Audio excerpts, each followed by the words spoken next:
This is Inside Indiana Business Radio for the afternoon of June 2nd, 2022, brought to you by That's Good HR. I'm Alex Brown.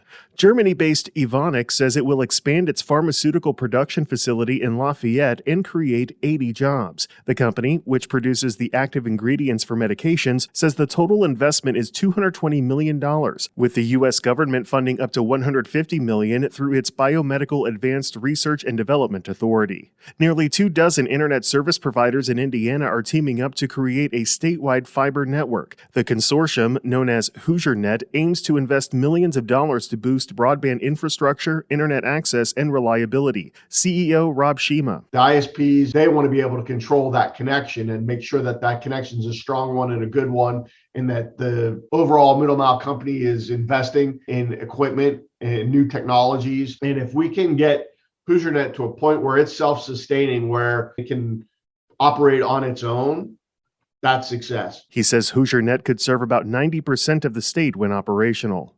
Driving across northern Indiana is about to get more expensive, and not just because of steep fuel prices. The operator of the Indiana Toll Road has announced a rate hike of more than 9% effective July 1st.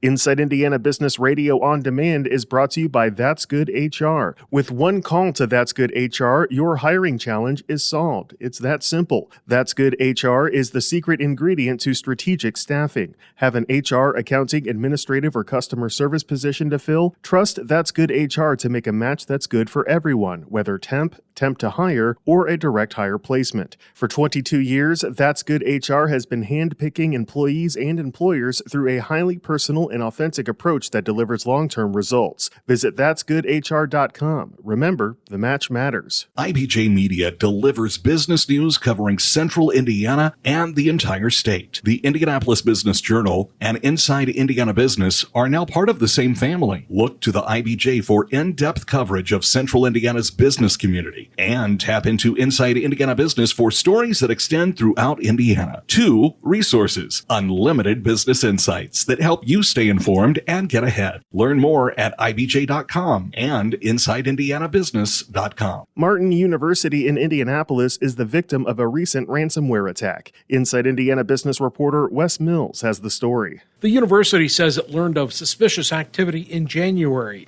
and immediately hired security experts and a computer forensic investigator to analyze the system. President Sean Huddleston says the investigation found the attackers may have gained access to the personal information of some current, former, and prospective students, but there was no evidence to suggest any information was viewed or misused by the attackers.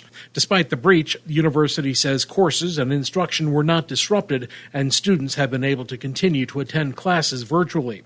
Huddleston says the recovery process is still ongoing, but the early detection allowed the university to rebound faster than expected.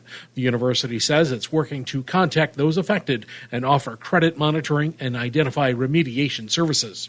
Wes Mills, Inside Indiana Business Radio. The Higher Learning Commission has formally approved Marian University's new E.S. Whitger School of Engineering. The university says it will begin enrolling its inaugural class of engineering students for the fall 2022 semester. The school will offer engineering degrees in biomedical, chemical, civil, computer, and mechanical engineering, along with engineering physics. Founding Dean Ben Tran calls the accreditation a critical step in Marian's preparations to welcome its first engineering students. In a 2021 interview with Inside Indiana Business, Marian President Dan Elsener said the school is part of an effort to help fill the engineering talent pipeline in Indiana.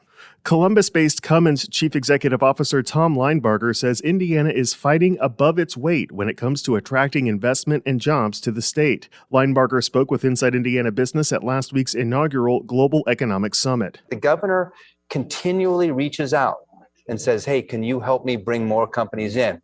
I think in a lot of states, they wouldn't ask my opinion about how to bring more companies in, and they wouldn't involve the nonprofits. They wouldn't get everybody in the game. And this state does a really good job of fighting above its weight by getting everybody involved and creating opportunities. Linebarger says recent investment announcements from Stellantis and Eli Lilly and Company totaling more than $4 billion are encouraging, but there are still a lot more investments that could be made in the realms of batteries, electrification, and pharmaceuticals. This report is brought to you by That's Good HR, the secret ingredient to strategic staffing. Visit that'sgoodhr.com for more information. I'm Alex Brown for Inside Indiana Business Radio On Demand.